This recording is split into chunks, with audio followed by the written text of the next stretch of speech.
agambye nti akuttira muganda wo naawe olina kutta mutti.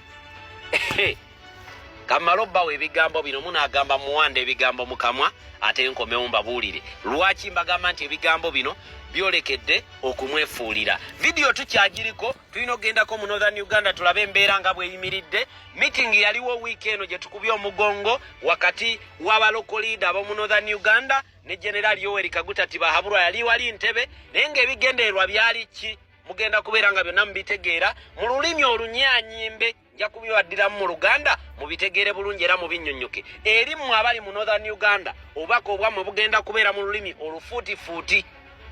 You'll get your information right away in English. Wait for the video. Ngenda kubeera nga mbatandikira n'ebigambo bino ndyoke nkomewo. If you kill my brother, I must revenge. The Africans insist for full accountability. Kale, ebigambo ebyo ebya General Yoweri Kaguta Tibahabulwa, I don't know oba yabyogeranga aina wakoona obanga ayagala tulaga bukakafu nti ye mutemu kubanga ne gye buvuddeko yatwewaanirako nga bo aba NRA omulimu gwabwo omutongole bwe guli ogw'okutta tewali mulala. Mwami Yoweri Kaguta Tibahabulwa ogambye nti akuttira muganda wo otamutte. Bannayuganda bwe bakwata ebigambo ebyo nga bw'obyogedde ne babiteeka mu nkola obadde okimanyi nti within a period of one day olunaku lumu bwe ruti famire yo yonna eba eweddewo. I repeat, bannayuganda nga bakutte ebigambo ebyo nga bw'obyogedde ng'ogamba nti nno akuttira owuwo abaddugavu bagamba beetaaga accountability.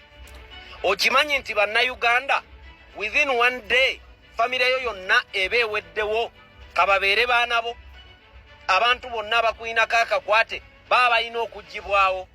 Bye bino wammanga bye ngenda okuwa nga 18 ne 19 Novemba wa 2020 abantu battibwa. Gavumenti yafulumya olukalala lw'abantu 54.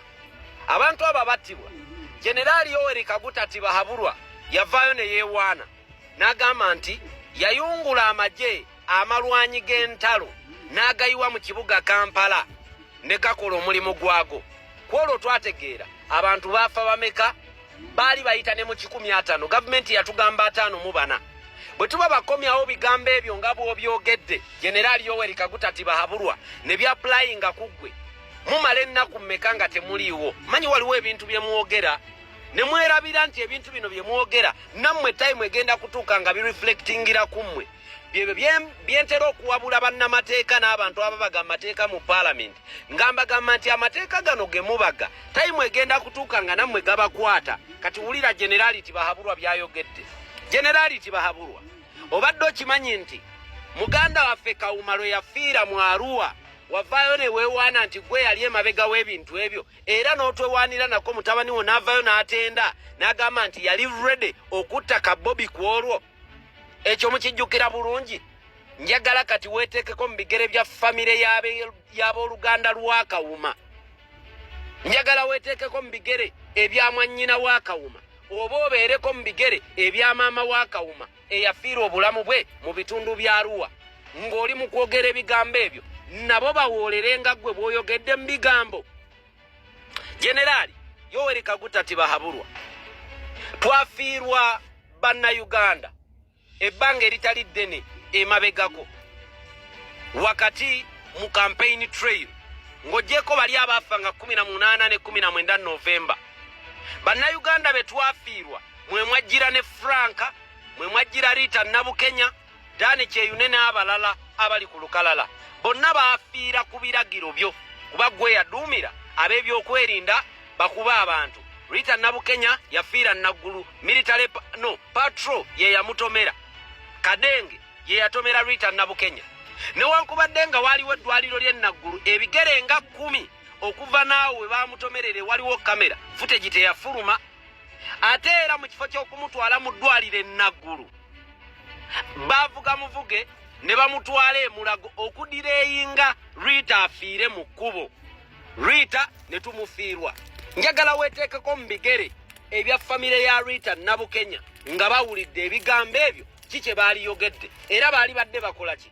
Bwebanga revenge ye way to go nga lwe lugendo lwe tulina okukwata mu ggwanga lino Uganda, then gwe ne famire yo mu Uganda temujja kubanga muyinamu ekifo yadde ekimu.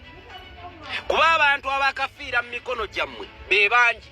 Tujjeko abantu abafiira mu Luweero Triangle, abantu abakunukira okuwera kumpi emitwalo 6 bafiira mu Luweero Triangle nga balwanirira ani? Balwana kuleeta gavumenti y'NRM. Nga bamanyi baleeta ekirungi kumbe baleeta omuteeru. Abaali bamanyi nti baleeta emirembe nga baleeta emirerembe. Accountability bw'obanga ddala gy'oyogerako ng'ogamba nti akuttira owuwo naawe olina kumutta, then abafiirwa bajjajjaabwe n'olwaleero abakyabanja nga tebaliyirirwanga, abafiirwa abaana baabwe n'olwaleero abakyabanja nga tebaliyirirwanga, ate gwe balina nakkutemako oba ki? I don't even know. Oba balina kukola ki nga bagendedde ku bigambo byo? Bibadde bigambo byo kwennyimiridde, temunkwata obubi. Temunkwata obubi. Omanyi abantu bagenda ne batuduulira wano mu bigambo byabwe. Omuntu n'ayimirira gy'ayimiridde, najja n'aduula n'ayogera by'ayogedde. Naye nga bwakedde ku makya, ebigambo omuntu by'ayogedde ne bimukyukira, ne bikola U-turn, nga bagenda bitunuulira mu ye, nga ye go babiteekako. Anaaba anaamalako. Generali Yoweri Kaguta tibahabulwa. Ng'oggyeko abaana ba Rita Nabukenya be tufiiriddwa. Akola muganda we ekibi naawe omukola ekibi. Tulina abaana bakyali mu kkomera olunaku lwa leero. Nga n'abamu ku bo mwe mujjira Machete. Machete abadde yeerumya enjala okumala ebbanga ng'ayagala atwalibwe mu kkooti afune obwenkanya. Wallahi Machete wali omuwaddeyo afe, taba kwejja kweyo gundi y'enjala. Wali owaddeyo Machete afe. Era ng'oli ready kati njagala weeteekeko mu bigere bya maama wa Machete. Njagala weeteekeko mu bigere ebya taata wa Machete. Njagala weeteekeko mu bigere bya bannyina ne baganda ba Machete. Ya Rabbi olabe nga bakutte ebigambo ebyo by'oyogedde ne batandika nabo okubiteeka mu nkola nga bw'obyogedde. Generali Yoweri Kaguta tibahabulwa. Njagala weeteekeko mu bigere ebya Bobi Yanga goggalidde mu kkomera nga mpawo kimuvunaanibwa okuggyako obutakuwagira. Weeteeke mu bigere bya Bobi Yanga. Njagala weeteekeko mu bigere ebya famire ya Update, omubaka wa Kawempe North eyakafa eyafiira mu kkomera lyammwe, kubanga obulamu bwe gye bwatandika okudeterioratingira, obulamu bwe bwayonoonekera mu makomera agammwe. Ng'ebbanga lyonna abeegayirira bannange mumpe Beiro ŋŋende nfuna obujjanjabi. Gwe kennyini n'oyimirira akatuti n'ogamba Beiro, era ne kwolwo lw'okola akatambi ako lwe wayogera ku bya Beiro ng'ogamba omuntu agwanidde kuweebwa kakalu. Njagala weeteeke mu bigere by'abantu abo. Bantu mmwe nga mwogera ebigambo eby'okuduulira bannayuganda bila. Ebigambo ebyo bigenda tuuka bibeefuulire. Mbalayirira nammwe ababaga amateeka mu Parliament, mbagamba nnyo nti amateeka ago gagenda tuuka akadde gabatunuulire nga mmwe kennyini mwe mwagateerako omukono olw'okuba babawaddeyo olw'ataano, babawaddeyo miliyoni 10, miliyoni 2, miliyoni 5. Amateeka ago gagenda tuuka gabeefuulire. Generali Yoweri Kaguta tibahabulwa nga tuvudde ku ba Bobi Yanga abali mu makomera abaggalirwayo nga tewali kibavunaanibwa, nga weetaddeko mu bigere bya maama we nalabyeko omukulu David Lubongoya ng'akyaliddeko famire ya Bobi Yanga, akaana ke nga kakaaba bakawadde ekyokulya naye nga n'ekyokulya kikalema kaagala kulaba ku ddadi. Olwaleero mutabani wo akulabako n'eddeire. Mutabani wo ayimirira yonna gy'ayimiridde n'ayita ku mukutu n'ateekayo by'ayagala nga mpawo amukuba ku mukono kuba gwafuga. Leero nga gwagamba nti akuttira owuwo naawe olina muttira wuwe nga biva mu kamwako generali. Opurikinga ki? Enjiri eno ey'obukyayi gy'oli mu purikinga bwe naatuuka tayimu n'ekukyukira egenda kubeera etya? Kubamu akafaananyi nga bino by'oyogera abantu babijja mu bigambo ne babiteeka mu bikolwa nga bitunuulidde famire yo. Ddala onaddawa? Abange njagala nga tutunuulidde ebyo byokka. Mutabani wo generali Kainerugaba ow'ekitiibwa yayimirira ku bigere bye gwali mwaka gwa 2022 n'alangirira n'agamba Karamoja, I'm bringing hell to you. Era ebigambo bino bigenda kuntwala mu vidiyo eno ey'abantu abali mu Northern Uganda. People of Northern Uganda, I want you to be alert. I have a video for you which you really need to watch and complete. in order for you to learn and avoid being a victim. Your people, I'm talking about the local people out there in northern Uganda. The people leading you held a meeting in Entebbe with General Yoweri Kaguta Tibahaburwa. And in the meeting they held, they had to talk about how to handle you and make sure you vote for NRM in the coming year. People of northern Uganda, Obanjo Geremululimi Chirwe Munategera, I hope you know English better than any other language. I have a video for you, and I want you to watch it and complete it. By the time you complete the video, I believe you will have learned a lot. Do not allow being a victim like the Baganda. The Baganda were too welcoming. The love, the care, the hospitality they gave to the government of NRM. I think you can now feel the pain the Baganda are going through. I had the Kabaka a few days back. I had the Kabaka complaining about Buganda being taken off the map of Uganda. I had the Kabaka complaining about it, and I'll talk about it in my coming video. Kambawe video, abantu ba northern Uganda. I want you to watch it and finish it. Kwange kwata mukumwe eri mu lulimi lunyanyimbe nene namwe ne banna Uganda abalala ebakwatako. Olaba Antonio njogera bannango olungere. Mumanya kyenjagala okwogerako njagala mukitegeere. Olunaku lwe mumpuliranga olungere ndujeyo ndwawo okulwogera. Mumanya kyenjogerako njagala mukinnyonnyoke. You people, wake up. Twetaaga Uganda nga information ebuna buli wamu. Nga information etuuka ku buli omu. Kati abantu ba northern Uganda, mutabani wa mwami Tibahaburwa amala okulangirira Geyeena gye bali. Bameka abaakatibwa, bameka abaakafa. But right now, wetwogerera, ba local leader mu northern Uganda, they held a meeting ne General Yoweri Kaguta Tibahaburwa. Era muddemu mu mulonde 2026 era ndabayo n'ababungeeta bw'aba Baganda tembawa kalulu, abagundi tembawa kalulu. Nino omuvubuka gwenda ba mu northern Uganda, in fact yava ne muvubuka n'ayingira obukadde, yali mu kutembeeta ekintu ekyo. Ali mu kutembeeta ekintu ekyo naye tamanyi bulabe buli mu kintu ekyo. Mbawanye ekyokulabirako ne mbagamba nti amayumba ge muyina, amataka ge muyina gali mu Buganda. I repeat, amayumba ge muyina, amataka ge muyina n'ebyobugagga bye muyina majority biri mu Buganda. Naye ate muboola Abaganda okira kabira endala yonna wano. I'm telling you, family emu bweti eboola Abaganda okira abantu abalala bonna. Ne ku map ne mutuuka okujjako Obuganda. I will come in the video. Nja kujja mu video eddako mbabuulire. Katuve mu katambi kano. Mbagala nnyo. Kanneme kulandaganya kubanga obulumi nina bungi. Nja kwogera ebinaayitira. Greetings.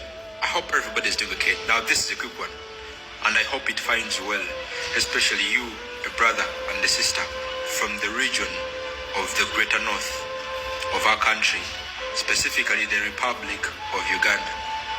As you're watching me right now, it means your so-called opposition leaders from the greater north have met the dictator Yoweri Kaguta Museveni. And hear me out. I'll pose a question. Have these so-called niggers of the opposition from the greater north met the dictator on the basis of representation? Have they met the dictator simply because you sent them to represent you? Or they've simply portrayed self-importance over the majority youth in the great region of northern Uganda? Now, to you the Gen Zs, I mean to you, my fellow youth from the regions of northern Uganda, hear me out. I hope I'm going to be loud and clear on this point. As I speak, you're facing a political dilemma that we've been facing in the central region and in the far eastern part of our country, Uganda. And the political dilemma we've all been facing is called pseudo-democracy or facade democracy. This is the type of democracy where dictators position people in positions of the opposition to compete on several other positions with the very regime. Let me stress this point clearly. In a pseudo-democracy or facade democracy, the regime positions candidates or individuals in opposition positions to pose as challengers of the regime in any elective positions. Now, the political dilemma I'm trying to stress out is that for a very long time, we all thought we had an opposition, but simply we had candidates in positions of the opposition co-working with the regime with one good intention and intent: to slow the pace of the common Ugandan from attaining the so-called change. We've had regime reformists within the opposition posing as the opposition. Now, get me right. Have a difference between the my position and the opposition. We've simply had individuals within the opposition, simply those who were so satisfied with working within the opposition for their positions. Not until the rise of His Excellency Robert KYAGULANYI SENTAMU on the political scenes, he saw the political dilemma and he vowed to work around it. As I speak right about time, the central region and all the so-called opposition candidates that had filled positions within the opposition are crying fouls. Get this right.